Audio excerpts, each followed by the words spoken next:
let's talk about. Let's talk about. No, let's not talk about that. Let's talk about macros. Now, the amount of people that don't get macros is crazy. It seems to have been drilled into us and banged into us that carbs are evil. Oh, hell no! Somehow there are good fats and bad fats. Not so convinced. The reason why people say that is effectively to sell you stuff. And some of them taste pretty damn good. Smashed avocado with scrambled eggs is phenomenal. So we want to talk about macros. Macros, macronutrients are the three main ingredients, if you will, for your body to survive and function, grow, repair. There are micronutrients, which is basically why people say wholesome food, because you need all the vitamins, the minerals, etc, etc. The amount of people that don't get macros and micros, and not even in the respect that they don't eat them, they don't understand them and understand what they can do for you. The macros then build up the calories, and that's basically what you're allowed per day, depending on your goal, to not gain weight, lose weight, but to maintain, okay? So for me, for example, I am currently 92 kg. Maintenance calories are about 3,000. So what are the macros for, might I hear you ask? They are basically for body functions, body repair, and energy. So proteins, carbs, fats. 1.5 to 2 grams of protein per kilo of body weight. Me, as the example, I need 180 grams, 184 grams of protein. They then say between 0.8 and 1.2 grams of fat per kilo of body weight, so I would be 92 grams of fat needed. And then the rest they can fill up with the carbs. Now, depending on what your diet is, you will either have more fat, more carbs, less carbs.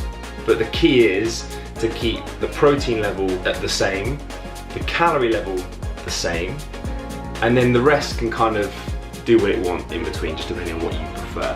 I was having a conversation in the gym this morning with Pete. His body responds better after fats. His go-to breakfast, poached eggs, avocado, toast.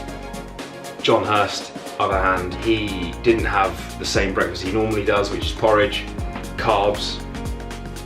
Struggled today in today's workout. So it just depends on what your body is, and now John knows that.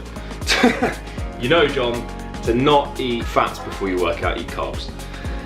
Anyway, let's break down a bit more than that. Let's try and get to an understanding of the macros.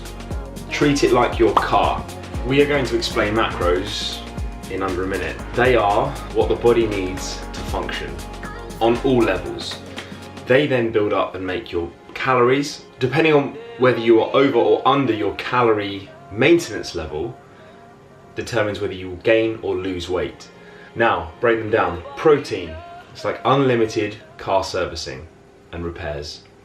Whatever you want, whatever damages get done on your car, repaired, done. Protein. Carbs are fuel, like gas, diesel, whatever you want to call it, petrol. If you put 5 pounds of petrol in and you are trying to drive 200 miles, you are not going to get very far. And even if you manage it, credit to you, it's going to take you quite a long time. Whereas if you fill it with a full tank of gas, I'm thinking of a quote. I returned it with the full tank of gas. You're not gonna have to push the car, basically making everything a bit more efficient.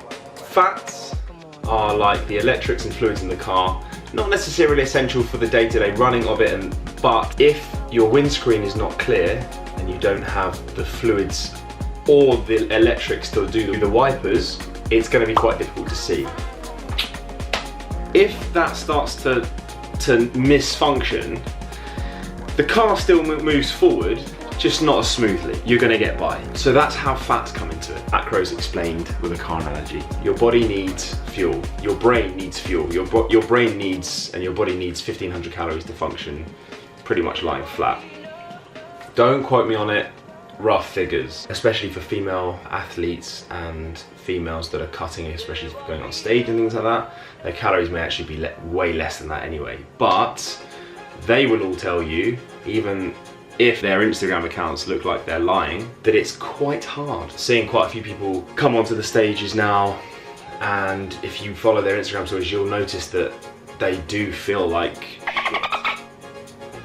They are tired. Most of them are followed by this emoji.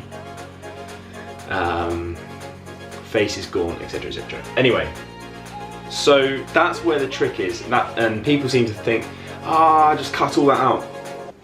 And actually think your body then can't function. The idea of losing weight and trimming up, especially now the summer's coming and the weather's good, everyone's getting beach body ready, going on holidays and all this kind of stuff. You want to be able to eat as many calories as possible whilst sticking under your maintenance level as possible.